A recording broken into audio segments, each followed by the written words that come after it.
Meeting चल रही थी और मैं बोर हो रहा था, तो मैंने सोचा चलो अपनी ऑनलाइन गर्लफ्रेंड को मैसेज करता हूँ। मैंने टाइप किया, बाबू आज रात मैं तुम्हें ब्लैक कलर की स्लिंग ड्रेस काले रंग की त्याता चांद में देखना चाहता हूँ, प्लीज मुझे एक फोटो क्लिक करके भेज दो ना। लेकिन भाई अगले ही पल जो हुआ ना, उसे देखकर मेरे होश उड़ गए। वही सेम टू सेम मैसेज सीधे मीटिंग की बड़ी वाली स्क्रीन पर चमक रहा था। और सबसे डरावनी बात पता है क्या थी? उस स्क्रीन पर मेरा नाम हस्बैंड पति लिखा हुआ आ रहा था। असल में मेरी इस ऑनलाइन गर्लफ्रेंड से मुलाकात कियांतुई ऐप पर हुई थी। हम दोनों ने कभी एक दूसरे को अपनी शक्ल नहीं दिखाई थी, पर हमारी बातें इतनी मैच हुई कि हम जल्दी ही रिलेशनशिप में आ गए। मेरी थोड़ी अजीब आदतें हैं, तो मैं अक्सर थोड़ी हिम्मत दिखाकर उससे कुछ बोल्ड और हॉट तस्वीरें मांग लिया करता था। मुझे आज भी याद है जब उसने पहली बार मुझे अपनी एक हाफ बॉडी फोटो भेजी थी, तो मैं सच में देखता ही रह गया था। भाई क्या कयामत फिगर था उसका, खासकर उसकी वो लंबी और खूबसूरत टांगें। देखकर दिल खुश हो गया था भाई साहब, सच में। ऐसी टांगें जो पूरे साल दिमाग से ना निकले। तभी मेरे बगल वाले कलीग ने मुझे कोहनी मारी और फुसफुसाया, अबे ओए तूने देखा वो मैसेज भाई साहब, अपनी खड़ूस लेडी बॉस के फोन पे आया है। हस्बैंड नाम से सेव है बॉस का वो बंदा। और क्या लिखा था? Black sling dress. भाई तू सो मत, उठ, ये इस साल का सबसे बड़ा और कड़क गॉसिप है, देख रहा है ना। अब इधर मेरी तो अंदर से फटी पड़ी थी, मैं एकदम शॉक में था। पर उस कलीग को लग रहा था कि मैं मीटिंग में सो रहा हूं, इसलिए वो मुझे बार बार हिलाकर सामने देखने को कह रहा था। जैसे ही मैंने डरते डरते अपनी गर्दन ऊपर उठाई, मेरी नजर सीधे लेडी बॉस की आंखों से जाकर टकराई। बॉस का वो एकदम शांत, ठंडा और तीखा लुक देखकर मेरे पसीने छूट गए। मैंने बस किसी तरह चेहरे पर एक नकली और सूखी सी हंसी लाने की कोशिश की और तुरंत अपनी गर्दन नीचे झुका ली। बॉस ने एक बार पूरी मीटिंग में अपनी कड़क नजरें घुमाई और देखते ही देखते जो फुसफुसाहट चल रही थी वो एकदम शांत हो गई। माहौल फिर से सीरियस हो गया, पर मेरा दिल अभी भी बुलेट ट्रेन की स्पीड से धड़क रहा था। तभी अचानक मेरी जेब में रखे फोन पर एक नोटिफिकेशन टोन बजी। मैंने डरते डरते स्क्रीन ऑन की तो मेरी ऑनलाइन गर्लफ्रेंड का मैसेज आया हुआ था, ठीक है बाबा, आज रात घर जाकर पहनूंगी और फोटो पक्का सेंड कर दूंगी। अभी मैं एक इंपॉर्टेंट मीटिंग में हूं, थोड़ी देर में बात करते हैं, ओके बाय। वाह भाई साहब, वो ऑफिस की इतनी गंभीर और एकदम कड़क रहने वाली लेडी बॉस ही मेरी वो ऑनलाइन गर्लफ्रेंड थी। वो सख्त और प्रोफेशनल दिखने वाली प्रेसिडेंट अंदर से इतनी शौकीन निकलेगी, मैंने कभी सोचा भी नहीं था। मीटिंग कब खत्म हुई मुझे कुछ पता ही नहीं चला, बस किसी तरह अपने डेस्क तक पहुंचा। मेरा फोन वाइब्रेट हुआ, उसकी ढेर सारी अनरीड मैसेजेस से भर गया था। बेबी तुम मुझे इग्नोर क्यों कर रहे हो? मुझे सच में बहुत काम था। क्या तुम इसलिए नाराज हो कि मैंने टाइम पर रिप्लाई नहीं किया? चलो मैं तुम्हें कॉम्पेंसेट करती हूँ, गुस्सा थूक दो, ठीक है? उसे लग रहा था कि मैं किसी बात पर रूठा हुआ हूं, लेकिन बेचारी को क्या पता कि मैं तो सदमे में हूं कि रिप्लाई करूं तो करूं कैसे। और अगले ही पल स्क्रीन पर एक फोटो पॉपअप हुई। वो black silk stockings, black stockings. भाई वही जो सुबह उसने मीटिंग में पहनी थी, वही सेम हील्स, वही स्टाइल। तभी अचानक हमारे डिपार्टमेंट का डायरेक्टर मेरे केबिन के पास आकर खड़ा हो गया। ओए छौंजा चेंजे, क्या ख्याली पुलाव पका रहा है? प्रेसिडेंट ने तुझे अपने केबिन में बुलाया है, जल्दी जा। मेरे पैरों तले जमीन खिसक गई। मतलब सांप के बिल में खुद हाथ डालना इसे ही कहते हैं। मैं कांपते हाथों में अपना फोन जोर से दबाए उसके ऑफिस की तरफ बढ़ा। जब मैं उसके सामने जाकर खड़ा हुआ तो मेरी आवाज लड़खड़ा गई, जी मैम, आपने मुझे बुलाया? उस पल मुझे वो सब जो भी मैंने अब तक सोचा था सब धुंधला सा लगने लगा। अब तो इस ऑनलाइन प्यार का सारा भूत एक झटके में उतर चुका था। दिमाग में बस एक ही बात चल रही थी कि अगर उसे पता चला कि मैं उसका ही मामूली सा एम्प्लॉय हूं तो ब्रेकअप होना तो बिल्कुल तय है। प्रेसिडेंट अपने कंप्यूटर पर कुछ काम करने में बिजी थी और इधर मेरी जेब में मेरा फोन लगातार वाइब्रेट किए जा रहा था। तभी उसने थोड़ा चिढ़कर अपनी नजरें उठाई और मेरी तरफ देखा। मैंने तुरंत डरते हुए कहा, आई एम रियली सॉरी मैम, आपके काम में डिस्टर्बेंस हुआ, मैं अभी इसे साइलेंट कर देता हूं। ऑफिस का वो माहौल इतना भारी और अजीब हो चुका था कि मेरे लिए वहां खड़ा रहना मुश्किल हो रहा था। पूरे 20 मिनट तक वो मुझे ऐसे ही तड़पाती रही। आखिर में उसने एक गहरी सांस ली और उसके चेहरे पर साफ निराशा दिख रही थी। वो अपनी कुर्सी से उठी और एकदम ठंडी नजरों से मुझे घूरते हुए बोली, आज सुबह मीटिंग में मैंने नोटिस किया था तुम्हारा ध्यान बिल्कुल काम में नहीं था, तुम एकदम थके हुए और खोए खोए से लग रहे थे। और तो और पिछले महीने के प्रोजेक्ट में तुमने इतनी बड़ी गलतियां की हैं। तुम्हें पता है ना, हमारी कंपनी में कामचोरों के लिए कोई जगह नहीं है। बॉस की ये कड़क आवाज सुनते ही मेरे पैरों तले जमीन खिसक गई, मैं अंदर तक कांप उठा। भाई अब तो साफ लग रहा था कि ये सीधे सीधे मेरी नौकरी खाने की तैयारी है। I am really sorry ma'am, actually हाल ही में घर में कुछ पर्सनल प्रॉब्लम्स चल रही थी, इसीलिए मेरा ध्यान थोड़ा भटक गया था। पर आप प्लीज भरोसा रखिए, आगे से ऐसी गलती बिल्कुल नहीं होगी। मैंने तुरंत सफाई दी। पर सच तो यह था भाई कि कल रात को मैंने इसी लेडी बॉस के साथ फोन पर इतनी रोमांटिक और मसालेदार बातें की थी कि रात भर सो ही नहीं पाया। बॉस ने मुझे घूरते हुए आखिरी वार्निंग दी, अगर आगे से काम में जरा सा भी झोल दिखा ना तो बोरिया बिस्तर समेट कर यहां से दफा हो जाना, समझे? इतना कहकर उसने हाथ के इशारे से मुझे बाहर जाने को कह दिया। जान बची तो लाखों पाए। मैं किसी तरह खैरियत मनाते हुए अपनी सीट पर वापस लौटा।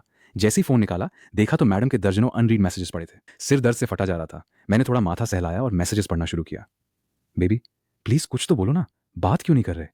आज मेरा मूड वैसे ही बहुत खराब है। वो जो एक निकम्मा एम्प्लॉई है ना, उसने पिछले महीने के प्रोजेक्ट में इतनी बड़ी गड़बड़ कर दी कि कंपनी का भारी नुकसान हो गया। उफ, रोने वाला इमोजी। स्क्रीन पर बॉस का यह आखिरी मैसेज देखकर मेरे चेहरे पर एकदम 12 बज गए। भाई साहब वो निकम्मा एम्प्लॉई कोई और नहीं बल्कि मैं खुद था। मतलब पीठ पीछे वो मेरी ही बुराई मुझसे कर रही थी। मैंने एक शरारती मुस्कान के साथ टाइप करना शुरू किया, बेबी अभी अभी बॉस ने बहुत बुरी तरह डांटा, बहुत बुरा लग रहा है। वैसे भी बॉस को अपने सबॉर्डिनेट्स के साथ थोड़ा जेंटल और प्यार से पेश आना चाहिए, है ना? अगर थोड़ी सैलरी बढ़ जाए तो कंपनी के लिए और भी ज्यादा मेहनत करने का मन करेगा। मैंने सोचा चलो थोड़ा खेल खेलते हैं, शायद अगले महीने की सैलरी स्लिप में 1 0 एक्स्ट्रा लग जाए। पर अगले ही पल जो रिप्लाई आया उसे देखकर मेरी हंसी छूट गई। क्या? कौन सी कंपनी है ये? नाम बताओ, मैं अभी उसका काम तमाम कर देती हूँ। हिम्मत कैसे हुई उसे तुम्हें डांटने की? मैंने ठंडी सांस भरी। भाई साहब, इसने तो सिर्फ मेरी डांट वाली बात देखी, बाकी सैलरी बढ़ाने वाली बात तो इसके दिमाग के ऊपर से निकल गई। खैर छोड़ो, जो होगा देखा जाएगा। ऑफिस की छुट्टी हो गई थी, लेकिन मैं वहीं रुक गया। सोचा कि जो पिछला प्रोजेक्ट मैंने खराब किया था उसे आज ठीक कर लूं। कम से कम रियल लाइफ में तो अपनी इमेज सुधारनी होगी, वरना उस हाई प्रोफाइल लेडी बॉस को अपनी प्रेमिका बनाने का सपना कैसे पूरा होगा? अगर मैं अपनी मेहनत से उसे इंप्रेस कर लूं तो शायद वो रियल लाइफ में भी मुझसे प्यार करने लगे। उस ख्यालों में खोकर मैंने काम करना शुरू किया। वो उसका खूबसूरत चेहरा, वो अदाएं, सब आंखों के सामने तैरने लगा। उसके उस कातिलाना फिगर के बारे में सोचकर मैं अपनी ही धुन में मंद मंद मुस्कुराया जा रहा था। ऑफिस टाइम खत्म हो गया है, घर जाने के बजाय यहाँ अकेले बैठकर इस तरह पागलों की तरह क्यों हंस रहे हो? तभी पीछे से वही एकदम ठंडी और कड़क आवाज आई, भाई साहब। उसे सुनते ही मेरे बदन के सारे रोंगटे खड़े हो गए। मैंने झटके से मुड़कर देखा, सामने बॉस खड़ी थी। मैंने लड़खड़ाती आवाज में कहा, अरे मैम, आप अभी तक गई नहीं? वो मैं बस थोड़ी और मेहनत कर रहा था। पिछले महीने के प्रोजेक्ट में जो मुझसे गड़बड़ हुई थी ना, बस उसी को ठीक करने की कोशिश कर रहा हूँ ताकि कंपनी का नुकसान थोड़ा कम हो सके। मेरी बात सुनकर बॉस ने कुछ खास रिएक्ट नहीं किया, बस एक बार मुझे देखा और चुपचाप अपनी हील खटखटाती हुई वहां से चली गई। उस घमंडी और हाई क्लास लेडी बॉस को जाते देख मेरे दिमाग में एक खुराफात सूझी। मैंने तुरंत अपना फोन निकाला और उसे मैसेज ठोक दिया, बेबी ऑफिस से छुट्टी हुई क्या? घर चली गई? अगले ही पल उधर से रिप्लाई आ गया, बस अभी ऑफिस से निकल ही रही हूँ, फिर डिनर करने जाऊंगी। देखा मैं कितनी अच्छी बच्ची हूं ना, हर बात बताती हूँ। बॉस को चैट पर इस तरह बच्चों की तरह बातें करते देख यकीन करना मुश्किल था कि ये वही खूंखार और कड़क लेडी बॉस हैं जो दिन भर ऑफिस में सबको डरा कर रखती है। मैंने रिप्लाई किया, बहुत अच्छे बच्चे हो, ये लो मेरी तरफ से एक प्यारा सा किस। इसके बाद उसने तुरंत अपनी एक पाउट पाउट करती हुई लिप्स की फोटो भेजी, और हाँ, उसने बहुत चालाकी से फोटो ऐसे क्लिक की थी ताकि उसकी ऑफिस वाली ड्रेस ना दिखे। साथ में लिखा था, यू आर सो नॉटी। वैसे हमें ऑनलाइन बात करते हुए काफी टाइम हो गया है ना, मैं तुमसे मिलना चाहती हूँ। बॉस का ये मैसेज देखते ही मेरे हाथ पैर फूल गए।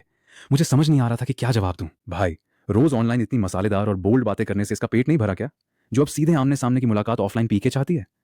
पर मुझे अच्छे से पता था कि अभी मिलने का सही टाइम नहीं है। अभी मिलने का सही टाइम नहीं है बेबी। हम दोनों अभी एक दूसरे को उतने अच्छे से जानते भी कहाँ हैं। मैंने बात टालने के लिए मैसेज टाइप किया। उधर से तुरंत रिप्लाई आया, तुम बहुत गंदे हो, अभी और कितना जानना बाकी है बताओ? मेरी बॉडी के सारे सीक्रेट्स 3 साइज तो तुम देख चुके हो, फिर भी बोल रहे हो कि जानते नहीं। खैर, अच्छी बात यह रही कि उसने मिलने की बात को ज्यादा नहीं खींचा। इसके बाद मैं ऑफिस में बैठकर एक तरफ तो क्लाइंट का प्रपोजल तैयार कर रहा था और दूसरी तरफ अपनी ही लेडी बॉस के साथ फ्लर्ट कर रहा था। भाई साहब, इस लुका छिपी के खेल का मजा ही कुछ और था। तभी अचानक मैंने देखा कि बॉस एकदम हड़बड़ाते हुए वापस ऑफिस के अंदर आई। उसने मेरी तरफ देखा तक नहीं और सीधे अपने कैबिन के अंदर भाग गई। मैं सोच ही रहा था कि इसे क्या हुआ, तभी जेब में फोन वाइब्रेट हुआ।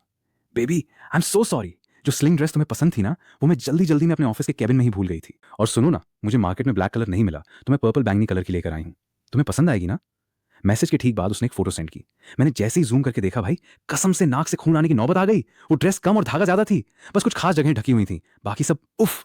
नहीं नहीं भाई, कंट्रोल, मैं इससे ज्यादा और नहीं सोच सकता था। मैंने जोर जोर से अपना सिर हिलाया ताकि दिमाग शांत हो सके और खुद को इस गंदे ख्यालों से बाहर निकाला। तभी उसका अगला मैसेज आया, बेबी ऑफिस के बाहर कुछ एम्प्लॉयज ओवर टाइम कर रहे हैं, इसलिए आज रात फोन पर बात नहीं हो पाएगी। सच में यार, कितनी इरिटेटिंग चीज है ये, सबको आज ही ओवर टाइम करना था क्या? ये पढ़कर मेरा तो दिमाग ही जल गया। मतलब दोनों तरफ मैं ही हूं, एक तरफ वो मुझे डांट रही है और दूसरी तरफ मुझसे ऐसे बात कर रही है। साला ये भेदभाव कैसा? तभी मेरे दिमाग में एक खुराफात सूझी। मैंने शैतानी भरी मुस्कान के साथ टाइप किया, बेबी क्या तुम्हें याद है परसों तुमने क्या कहा था कि तुम हर बात मानोगी? ठीक है, तो ये रहा मेरा पहला हुक्म, अभी की अभी वो पर्पल वाली ड्रेस पहनो, उसके ऊपर एक ओवरकोट तगड़ा वाला कोट डालो और बाहर जो एम्प्लॉय ओवर टाइम कर रहे हैं उनमें से किसी एक को डिनर पे ले जाओ। मैसेज भेजते ही मैंने फोन साइड में पटक दिया और वापस काम में लग गया। लेकिन अंदर ही अंदर मेरी धड़कनें तेज थीं। भाई, क्या ये असली लाइफ में प्ले रोल प्ले वाला तड़का लग पाएगा? उधर कैबिन में वो मैसेज पढ़ते ही प्रेसिडेंट के गाल एकदम टमाटर जैसे लाल हो गए। उसने मैसेज पढ़ा, नहीं यार, ये क्या बोल दिया? मैं उस एम्प्लॉय को ठीक से जानती भी नहीं हूं, उसके साथ डिनर पे कैसे जाऊं? वो घबरा गई, लेकिन मेरे हुक्म की गुलाम जो ठहरी। अब देखना यह था कि क्या वो सच में हिम्मत जुटाकर बाहर आती है। उसका फिर से मैसेज आया, अगर गलती से भी कोट हट गया और उसने अंदर का देख लिया तो अनर्थ हो जाएगा यार।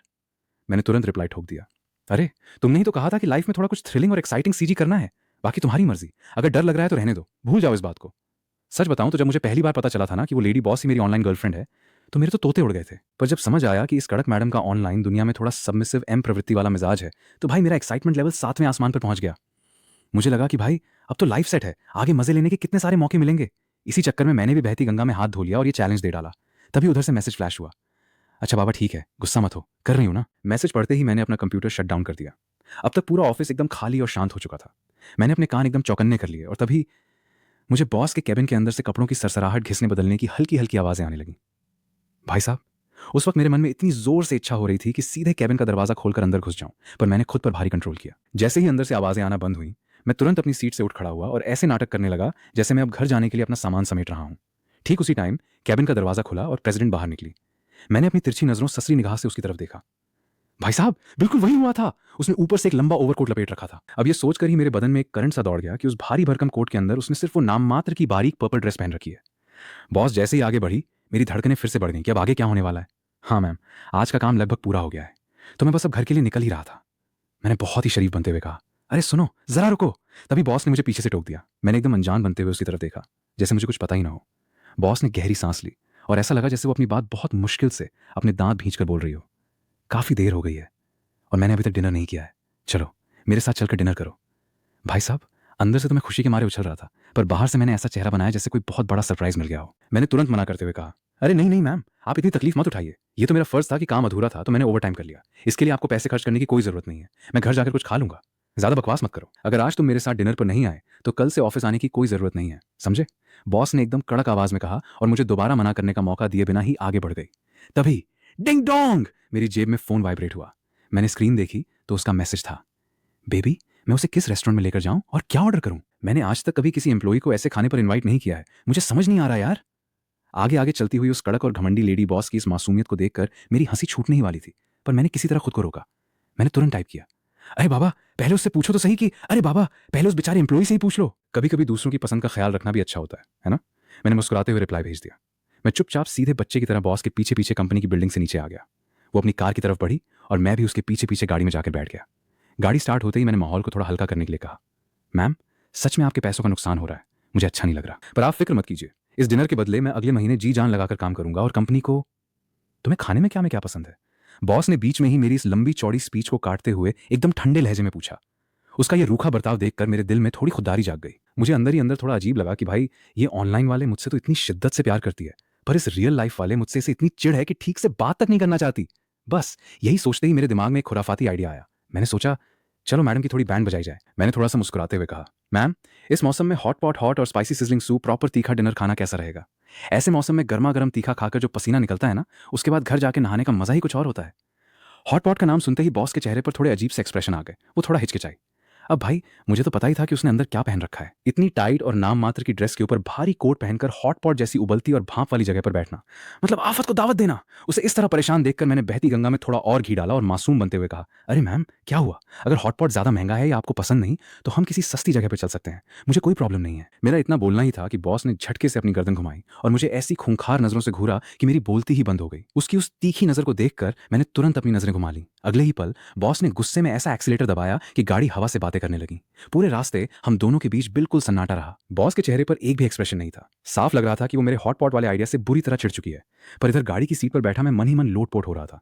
मैंने सोचा, कर लो मैडम, जितना मर्जी एटीट्यूड दिखाना है दिखा लो। इंटरनेट पर तो बड़ी बाबू बाबू करती हो, यहाँ इतनी घमंडी बन रही हो। रुको, अभी तो मेरा ये प्यार भरा छोटा सा टास्क शुरू हुआ है, आगे आगे देखो होता है क्या। थोड़ी ही देर में मेरे बताए हुए रास्ते पर चलते हुए बॉस ने गाड़ी एक फेमस और काफी चालू रहने वाले हॉटपॉट रेस्टोरेंट के सामने रोक दी। गाड़ी से उतरते ही हमने देखा कि रेस्टोरेंट में पैर रखने की भी जगह नहीं थी। चारों तरफ लोगों की भीड़ थी और हवा में मसालों और उबलते हुए सूप की तीखी गर्मा गर्म खुशबू फैली हुई थी। रेस्टोरेंट के गेट पर ही बॉस के कदम ठिठक गए। वो वहीं खड़ी होकर अंदर के माहौल को बड़ी अजीब नजरों से देखने लगी, जैसे अंदर जाने की उसकी हिम्मत ही न हो रही हो। पर मैं तो पूरा मूड बनाकर आया था। मैं एकदम बिंदास अंदाज में अंदर घुस गया और सीधे खिड़की के पास वाली एक खाली टेबल देखकर वहां जाकर बैठ गया। बैठते ही मैंने हाथ में मेन्यू कार्ड थाम लिया और अपनी पसंद की चीजें ऑर्डर करने लगा। लगभग 10 मिनट तक बाहर कशमकश करने के बाद बॉस आखिरकार बहुत ही दबे कदमों से अपने ओवरकोट को दोनों हाथों से कसकर सिकोड़े हुए अंदर आई। वो मेरे सामने वाली चेयर पर आकर बैठ तो गई, पर उसका उठना बैठना और पूरा पॉस्चर इतना अजीब और अनकंफर्टेबल था कि कोई भी देखकर समझ जाए कि दाल में कुछ काला है। मैंने उसकी हालत के मजे लेते हुए बहुत ही मासूमियत से कहा, अरे मैम देखिए ना अंदर कितनी ज्यादा गर्मी है, सब तरफ से भाप निकल रही है। आपने अभी तक अपना ये भारी सा ओवरकोट पहन रखा है, इसे उतार कर साइड में रख दीजिए ना, थोड़ा रिलैक्स और ठंडा फील होगा। अपनी बात को और सच दिखाने के लिए मैंने तुरंत अपना खुद का ऑफिस वाला ब्लेजर कोट उतारा और सिर्फ शर्ट में होकर आराम से बैठ गया। अब मेरी नजरें सीधे बॉस के चेहरे पर थीं, जो इस वक्त डर और झिझक के मारे पूरी तरह लाल हो चुका था। प्रेसिडेंट ने मेरी बात का कोई जवाब नहीं दिया, बस एक बार फिर मुझे बहुत ही खूंखार नजरों से घूरा। लेकिन भाई जैसे ही उसकी नजर मेरी इस हाफ स्लीव आधी आस्तीन वाली शर्ट पर पड़ी, वो एकदम से ठिठक गई। उसके चेहरे के एक्सप्रेशंस अचानक बदल गए। बॉस को इस तरह अजीब नजरों से घूरते देख मेरा माथा ठनका। मैंने जैसे ही नीचे अपने कपड़ों की तरफ देखा, कसम से मेरी छाती धक से रह गई और अंदर से ऐसी फटी कि क्या बताऊं। भाई साहब, जो हाफ स्लीव शर्ट मैं इस वक्त पहने हुए था, ये वही सेम टू सेम शर्ट थी जो मैंने कुछ दिन पहले ऑनलाइन अपनी गर्लफ्रेंड यानी इसी लेडी बॉस को वीडियो कॉल या फोटो में दिखाई थी। मेरा पूरा बदन पसीने पसीने हो गया। भाई गए काम से, आज तो सारा भांडा यहीं फूट जाएगा। पर तभी बॉस ने एकदम रूखे और ठंडे लहजे में मुझसे कहा, मैं कोट नहीं उतारने वाली, मुझे ऐसे ही ठीक लग रहा है। इतना कहकर उसने तुरंत अपना सिर नीचे किया और फोन में बिजी हो गई। मैंने चैन की एक बहुत लंबी सांस ली, चलो जान बची। पर अगले ही पल मेरी जेब में फोन फिर से थरथराया। मैंने जैसे ही स्क्रीन ऑन की, मैडम का मैसेज आया हुआ था। बेबी, क्या इत्तेफाक है यार। मेरी कंपनी का जो ये निकम्मा एम्प्लॉई है ना, इसने आज बिल्कुल वैसी ही सेम टू सेम शर्ट पहन रखी है जैसी तुम्हारे पास है। पर सच बताऊं, मेरे वाले जानू पर ये शर्ट जितनी हॉट लगती है ना, इस गधे पर उतनी ही बकवास लग रही है। हंसने वाला इमोजी।